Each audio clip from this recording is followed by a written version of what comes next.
What's up, family? Gerald the Bossman here. You're tuned into the Bossman Show on AM 1010, AM 1430, 1055 The King. Let the King out at 105theking.com and the Bossman Show at bossmanshow.com. Hit me up on Instagram, The Bossman Show, Twitter at Bossman Show, and Facebook, Bossman Show. It's the Bossman on your radio. Listen to the Bossman Show with your host, JR, Saturdays at 9 a.m. right here on AM 1010, The King. BS3 Network, changing the way you watch TV. Yes, BS3 Network, changing the way you watch TV, covering content and hot topics from A to Z, sports, music, society and culture, movie reviews, you name it, we have it. Check it out on bs3network.com or check us out on Roku, BS3 TV on Roku, as well as check out your favorite podcast on all podcast platforms or Spreaker.com/BS3 Network. You are now tuned to BS3 Network. All right, you folks, we're back on the Bossman Show with special guests. We have the Canadian men's national team's head coach here with us, Nathaniel on the Bossman Show. He repping his Canadian flag, on his quarter zip right there, the hoodie right there. You see repping here already, man. We're going to like Canadian players as well. So we on the show with a great guy, man. Nathaniel Mitchell. Brother Nate, how you doing, my guy? How you doing up there today, man? No, I'm doing great, man. I really appreciate the opportunity to come on the show and let's talk basketball and let's lock into what we got to do.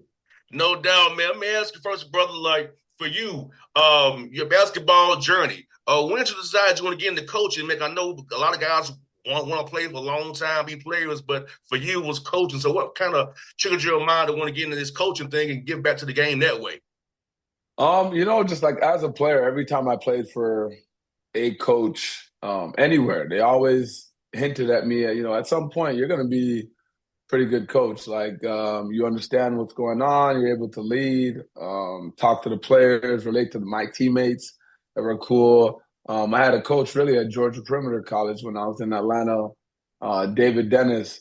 He was always instrumental in like, man, you got to make sure you get into coaching. Coach White, Gerald White was big on that too. Mike Curry. Those were like my Georgia people who were very instrumental in me carrying this coaching situation on. And so just from a young time, from my playing days, trying to get into it. And then right after finished playing, I actually started with girls high school basketball and moved into AAU with the boys in high school and college. And here I am years later, coaching with the senior men's national team as well as professionally overseas after some stints in the NBA.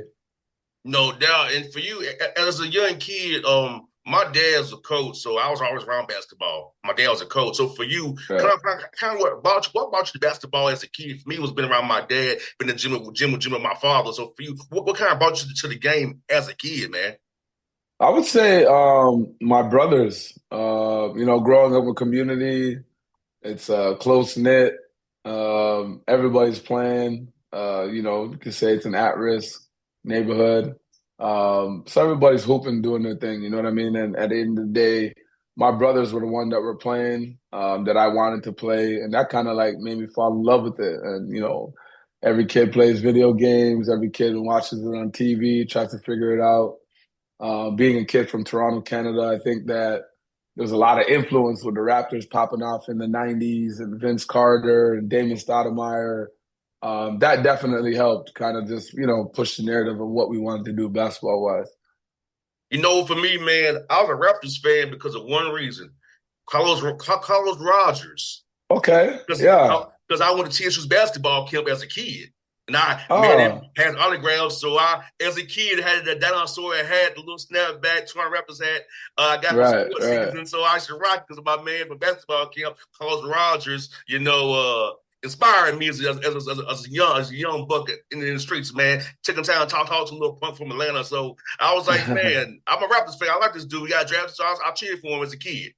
Yeah, for sure. No, I definitely remember that name. I remember watching him play. Really skilled wing, 4-man, 3-man. He was definitely influential here in Toronto as well. No doubt, man. Talk about that. Having a pro team with your city's name on the front of it, man. Having the Raptors come up there, expansion team, had Vancouver over there in British Columbia, but had been from Toronto, having a team you can cheer for. Go to the Sky Dome where they built the new arena out there and watch those guys play, man. How cool was that for you as growing up to see that a team in your home city, man? No, it was dope for sure. I'd also say like it was actually came full circle. A couple years I actually worked for the Raptors as an assistant coach, and I remember being in the facility and then looking up and seeing like, oh my gosh, that used to be the Sprite Zone they used to call it, where you get like two tickets for $10 or something. We really didn't have, an opportunity to go to the games unless you were sitting up there. And then I remember before I started working there, I actually went up to the top row and kind of took a picture, kind of like this is where I used to sit. And then now, on the bench, sitting on the floor with, coaching NBA players is really cool. So definitely remember all those things and having that city vibe. It's very supportive here of the Toronto fans. And now they're getting a WNBA team, the Toronto Temple. So for all the little girls, the young females that aspire to be playing professionally, it's really impacting them as well. So it's great to see, the environment on the men's side as well as the women's side. What's crazy about the Toronto Raptors is no matter what, win or lose or bad or good, the fans pack out the arena all the time, man. And talk about this, the passion for basketball up there, because no matter what, y'all always out, sell out, man. The fans are alive up there in Toronto. Yeah, no, the city's very supportive when it comes to basketball. Men, women, summer tournament, national team. Like it's very important for them to see their teams win. It's very just to play, the excitement. So if you come here during the summer, I mean, Drake used to put on a big thing called the OVO Fest with his music, but he used to do it with a tournament too. So like basketball in the city is amazing. It always comes to it's like a show out situation, you know what I mean, in the city. So everybody loves it, they support it, and it's big for everybody to continue being involved. You work with some great guys in the NBA on the G League too, man. And let's talk about just the experience of being able to coach from the high school level up to the NBA level, now the CBA and Chinese Basketball Association, also coaching your national team now. Talk about just that coaching progression and how just seeing the hard work you put in, the hours you're watching the film, and all these guys you work for help pour into you to make you the coach you are today. Yeah, to be honest, I'm forever grateful and in debt to like all the players and each and every player I've ever worked for or worked with. I've had amazing clients. I kind of started this thing doing player development, you know what I mean? Just in random community center gyms around the city. People trying to get me a gym, trying to figure out a way, how do we subsidize costs for youth and some of the pros that we were dealing with. But it's been amazing. Those same guys from the jump that were there that I was working with are the same guys that some of them were in my wedding. And so it was great to kind of just see the progression of a lot of the young players that, working with a 12-year-old kid, 11-year-old kid at the time. And fast forward 7, 8 years later, the kid was number 3 draft, RJ Barrett. He's number 3 pick in the draft. Seeing some of these kids like Nikhil Alexander-Walker, Shai Gilgeous-Alexander, when they were, 16, 17 in the gym and working with these guys, that's kind of been the progression for me, where I've been able to work with the national team, get jobs in the NBA. Eventually, I wouldn't be where I am today with all those players I ever worked with. And I continue to always thank them and make sure those are like humble beginnings. But that's what it is in this business. And I always tell like young coaches coming up, like, make sure your relationships are tight. You got to be able to have like, the wherewithal to be able to talk to those guys, vibe with those guys at the same time, like be able to hold them accountable too. And they got to respect you. And I think that's the biggest thing that I've been able to kind of garner over the years, which I really appreciate. Just those guys giving me the opportunity to hold them accountable. But I've been good enough, just responsive, just being able to talk to them and vibe with them as well. So that's important. And they have to trust you and to know you care about them. It's kind of also like my dad always says, it's what you say and how you say it to a player. And that's really Hmm. gets them whether they're gonna really buy into your program or not, or buy into you or not. No, for sure. Like, how you say it is important. That's your relationship piece.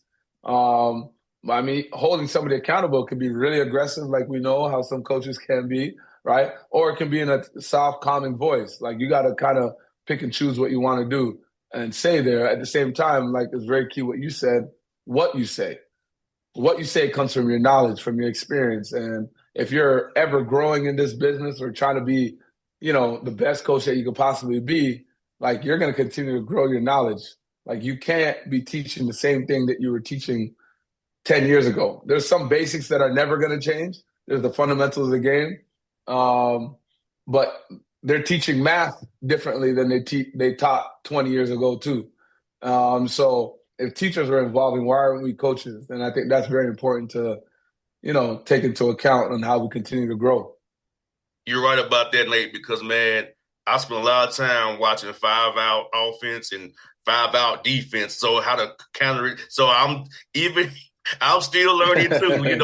I'm sitting down on my other laptop over there, man. I just be looking at videos and I compare and contrast because that's been a coach's son's what I do. So it's like Right, right, right, right, right. I try to help my listeners learn basketball beyond just saying basic stuff. You know what I'm saying? Right, right, right. Like it's No, not it's a important. play, it's called an action. What action are you running? Don't say Yeah, play, action, So I try to teach them right, right, like pin downs, zooms, 45 cuts, 7 cuts, so corner dash. right. So I try to teach my listeners when I'm on the air here the game, so they don't just Nah, say basic, simple stuff that we know. You and I would have like, nah, go a little bit, give me a little bit more than that. yeah, for sure. I mean, like, the game is forever changing.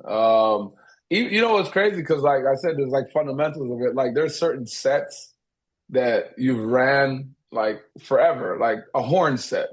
Even people have been running horns for years, back to the 80s. And now you look at basketball now, people are running horn set, but it's inverted. It's a big and a small. It's two bigs in the corner and two smalls at the elbow. It's a big handle with two small. Like it's, the variance, the variability within the set that's changing because the skills of the players is changing. You got a 6'10" guy that can handle the ball, bringing it up, throwing it to one elbow, but a point guard who's 6 foot sending a back screen for him. You're like, all of a sudden, you're like, oh, snap, what are we doing on this? You're going to pull him from the corner? Well, no, because there's a real big time shooter in the corner that can make it. So it's very important. Your alignment, along with the sets, along with your offensive concepts of when certain things happen, make you really difficult to defend. And every time you, like you said, you sit down and watch a new video or watch a new game, or you come up with something new. 100%, man. And for you, Nate, when you're developing a player, how do you go about getting him to tap into want to improve which weaknesses in his game? Because sometimes some guys are very insecure about that. So how do you get them to kind of want to improve their weaknesses in their games and really buy into that while focus on their strengths at the same time as well, of course, making that better, of course, but also get them to say, hey, you want to grow as a player and develop as a player even more. Let's tap in this right here. Yeah, I think it's very important that you identify and sit down with the athlete. Like, hey, what are your goals? Like, what are the ultimate goals that we're trying to get to? If it's becoming a better shooter, being the best player possible, I think within that you reverse engineer. Okay, well, in order to be the best player possible, you can't have any weaknesses here, right? You got to be great at something and continue to build something. If you want to be a great shooter at the end of the day, all right, we're going to start with, catch and shoots. We're going to be really good. And we're going to build to off the dribble. And then out of the off the dribble, maybe we're going to go to movement shooting. We got guys like, you barely see guys like a Kyle Korver, JJ Redick that can shoot on the move on the baseline anymore. We're going to develop that part. And then, then we're going to develop how you shoot individually one-on-one. And then maybe we're going to add range to it. I mean, there's so many different sectors of shooting that we can start to figure out which areas. And not everybody's good in every area. You know what I mean? That's like 5 different levels of shooting that we just talked about that a lot of people's percentages dip depending on which area you go to. There's a lot of guys who can catch and shoot it, just, spot up. But as soon as they put the ball down, their percentages drop to 30% or below. That's me. right? So, like being able to be good in all those different areas, focus on different areas, allow the players to grow. And once you have that goal, if there's ever any discussion on, hey, why are we doing this? We could always come back. You told me that you want to be here. And we agreed in order to get here, this is something we have to tackle. Right. And, instead of like dabbling all over the place in certain things and we're going to get better at this. In the next month and a half, 2 months, this is what we're going to get better at. You're going to go back at least to your team or whatever it is with this. And then we can see how we can evaluate it throughout the year, sharpen it up through the year. And then we come back, hey, I got another tool in my bag. What if we did this? I saw this in the season that could be helpful too, according to like how their team is playing too. And I think sometimes coaches miss that boat because you got to be able to understand what that player is going into when he gets back to his team in order to apply skills and things of that nature in their environments. No doubt. And Coach Nate, let me ask you this, man. For young players watching our interview today, how many shots should they get up a day from your perspective to be good, effective shooter, to know they can really be out there playing late in games where they don't take it off the court because they can't shoot? Yeah. I mean, I think shooting is probably the number one skill right now that you can try to get better at as a young player. I always make this joke, but you're playing these AAU games and high school games and you don't know who's on the other team. You rarely hear people yelling from the sidelines and, hey, get that rebounder. Or, no, the ball handler, he's open, get him. Or, you know what I mean? Oh, the passer's got to stop the passer. No, it's shooter, shoot. Like all the way growing up, you've always heard that. So a lot of these things on the scouting report is determined on if you can make a shot or not. Whether I want to go over or under depends on if you can shoot or not. Whether I want to pull in and help on this pick and roll while the guy is rolling, if I need to tag heavier or not, depends on if you can shoot or not. If there's a good player over there and he's driving, how much help I have to influence him from not getting into the paint depends on how well my guy can shoot or not. And so the amount of shots, it's tough. I mean, repetition is very important. I mean, I can tell you can shoot 1,000 shots a day, but I can't tell you exactly what's wrong with the shot. There's variability involved that can help you get better. Are you shooting in the morning? Are you shooting in the evening?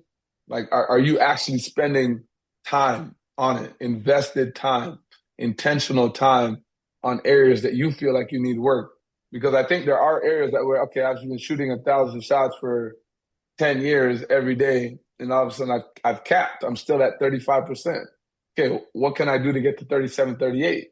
That may be a change. Maybe I decrease my reps and add action shooting that's more realistic. Maybe there's more defenders around, maybe a shot contest. And that may be more transferable to the game of basketball than what I have been doing. So I don't particularly have like a set number. I do think you just need to shoot. And I think in your early ages, your form is important. Touch, technique, and confidence. You got to develop touch. You got to develop technique. And your confidence comes through your repetition. So you can shoot as much as you want and have confidence. But if you don't have touch and technique, it's going to be tough. You know what I mean? So I think all three of those can kind of help. And if you start looking at all the players in the NBA or, who play at the highest level across the world, the best shooters, are at least have two of those. Because I know for sure there's been people who had not the greatest technique towards the eye, but their confidence and touch is at another level. And all of a sudden you still see, well, why does that guy make shot? Nobody shoots the exact same as you go through every player. Everybody's, their anthropometrics and are all different. You know what I mean? So, it's cool just to kind of try to figure that piece out, to be honest. I'm still figuring it out.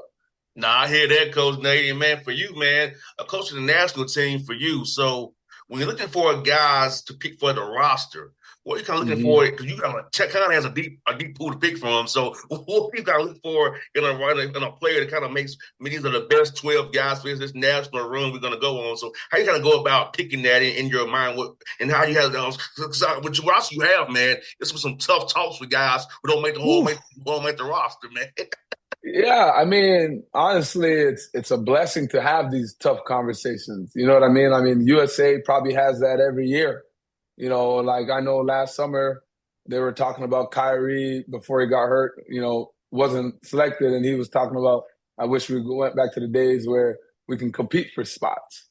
But it's tough. I mean, Jaylen Brown got left off the roster, and then there were a couple guys that were on the roster, like Jason Tatum and Tyrese Halliburton, that were first team All NBA, second team All NBA players that didn't play that much at the Olympics. So I think obviously, as Canada, as the number one team in the world outside of the US with the most NBA players, obviously France is coming too with their amount of players. It's always going to be tough. And what we're looking for, obviously, we need continuity in order to beat teams that are better than us. You need the best team, and the best team is not always compiled of the top 12 players. You need guys that can do certain things. You need teams built on physicality and toughness. You're going to need shooting. And you come down to it, somebody may be better, but he might be a better shooter that fits the spacing of your team because your best player is a rim attacker. And all those things come into play. There were teams on Team USA where you can argue and say, was Tayshaun Prince one of the top 12 players in the NBA? No, but he was on that team. He provided defensive versatility, spacing of the floor, and could play a role. And I think these guys are so important. You know what I mean? The same thing with like a Derek White. Derek White's not an all-NBA player, and that's your top 15 players in the NBA. Obviously there's some European players in that all-NBA situation. Actually 4 of them are on the top 5, right? But you got to try to figure out what the best fit is. You look for shooting, you look for defensive versatility, you need ball handling and FIBA. Your point guard is very important. You need to make sure you have a backup point guard. You need to make sure you have a big that hopefully you ain't got to double team Joel Embiid's and, Nikola Jokic's, and, so you're not in rotation because, if you're in rotation out there in FIBA with these European teams, man, they're gonna be dotting your eyes, shooting that 3 ball really well. So we're always looking for that and trying to fine tune where you're trying to play FIBA style basketball with the NBA influence rather than NBA style basketball with a FIBA influence, and that's kind of the key to winning. So any of those players that fit that, I think, are going to fit our national team as we go forward. And also for FIBA, the shorter quarters, the NBA you had an extra 8 minutes to come back. In FIBA, you get down big, you could be done. 100%. 100%. That 8 minutes is a lot of possessions. That's a whole high school quarter. You know what I mean? And like me and you, we've watched plenty of NBA games, tie game going into the fourth quarter, and the team win by 20 points. Right? Just because they go on a run or something like that. It's just, or a team that's pretty good could be down 5 or 6 points with 8 minutes to go and end up winning by 10. They pulled through down the stretch. The reality is in FIBA, 8 minutes to go in the NBA game, that game's done already. So it's even that more important to get off to good starts, to be ready to play. The possessions are lower. You can play one-on-one with somebody outside right now. If it goes to 2 and you don't know that person, they can score 2 baskets and beat you. A random person can just throw the ball in blind 2 times. But now if you try to play to 11, 15, it's a little bit tougher for them because they can't get lucky, that amount of times. So the lower the possessions are always going to be in the favor of the less talented team. Why it's really hard to win in the NBA in a 7-game scenario. Where in FIBA, in 1 game, you can win. You can definitely beat somebody in 1 game. So there's these guys that are dominating series, winning 4-1. But what if that first game is the only game that matters and you lose? Every game is a game 7, in FIBA. So it's amazing to see, and kind of the stakes rise when you're actually playing it. That's why NCAA is so exciting when they get to the tournament. It's like that in FIBA all the time. I know we're talking about a lot of offense. That's why defensively you have to bring it, because Ooh. a big run in FIBA, we said you could be done for the night. You could be, because short the clock. If you Yeah. so the defense, you have to be locked in your scouting report, know your scout, know what we're doing, know if we're hard hedging, with sliding 2 steps, when we're gonna ice, what are we doing on each player. Right. Scouting report is going to be very important in FIBA, more so than NBA. Yeah, I 100% agree. I also take it a step further, and it's like, I think a lot of times in the NBA, you're looking at, okay, what can I do after playing this first half to make adjustments, take away something? A lot of times in FIBA, you're probably going to show your real card early.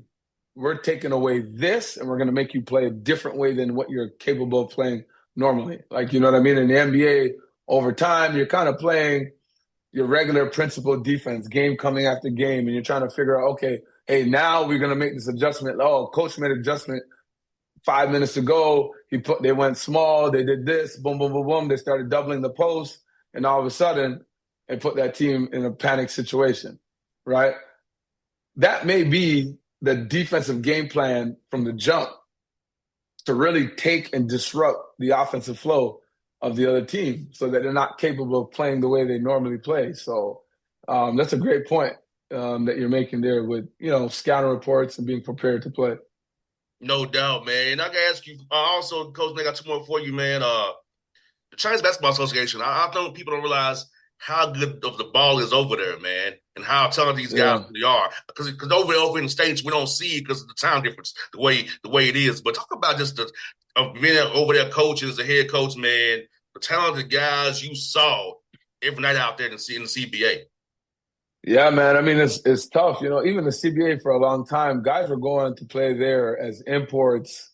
The season would finish early, then coming and signing in the NBA late season time. You've seen multiple guys, and there's multiple examples of this over the years. But it's tough, man.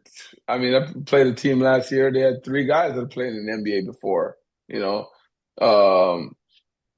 Then we played the Shanghai Sharks. We're playing Eric Bledsoe and Kenny Lofton Jr. on the court at the same time, and it's like, both of these guys are tough to guard. Both of those guys have played multiple years in the NBA. So, and I also think that the culture in the domestic league with a lot of domestic players has gotten a lot better. The coaching has gotten a lot better. They're getting a lot of influence from like European coaches coming there to being assistant coaches, and has really grown the game. And obviously they just had a guy, young Hansen, get drafted number 16 for the Portland Trailblazers in the first round this year.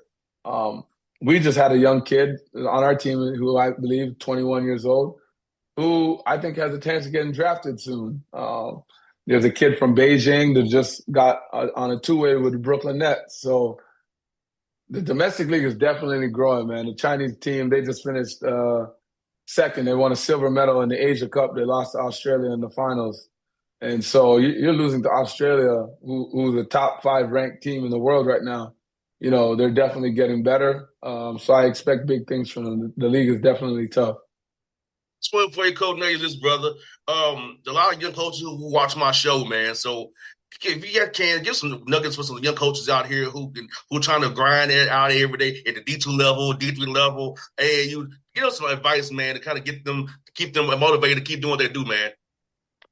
I think it's very important for them to invest in themselves, man. And when I mean invest in themselves, they got to find some professional development opportunities, man. Reach out to people, see where you can go, sit down, watch a practice. Even me at myself, I still do that. Last year I finished my season. 2 days later, I was on a flight to Serbia. I left China, went to Serbia, and I stayed with, Red Star, a EuroLeague team, for a week and a half. Then I flew to Greece and I stayed with Olympiacos, another EuroLeague team, for a week and a half, trying to figure out what can I learn, what can I add to my offensive and defensive repertoire.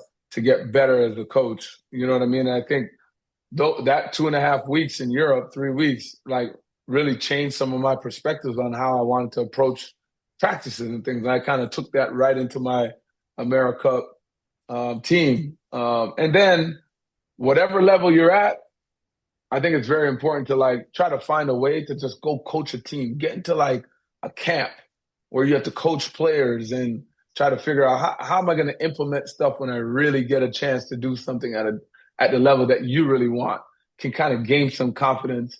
And I think that'll really, really help. And I think that a lot of coaches sometimes they get stuck in what they're doing and forget like, yo, I still need to learn. You know what I mean? And I think that's the biggest thing. Just go and invest in yourself. And, you know, guys like yourself doing podcasts and people have opportunity to listen to people. This is learning and professional development too. So it's great to see what you're doing. And that's why your show is where it's at now. I appreciate it, Coach. I've been, 14 years strong, brother. Hope to keep it going. Yes, sir. 14, man.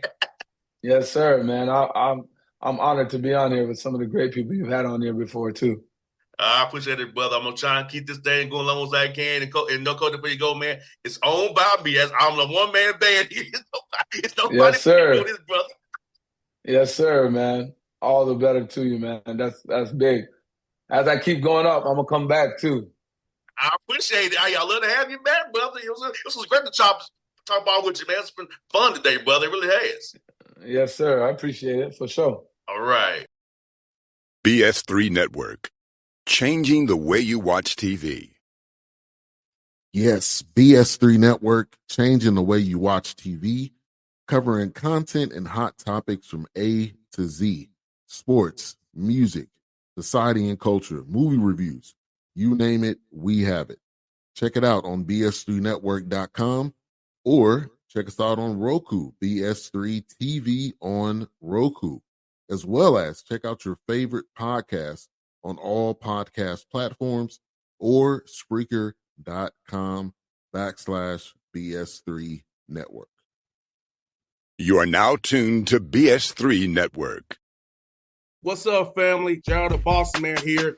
You're tuned into the Bossman Show on AM 1010, AM 1430, 1055 The King.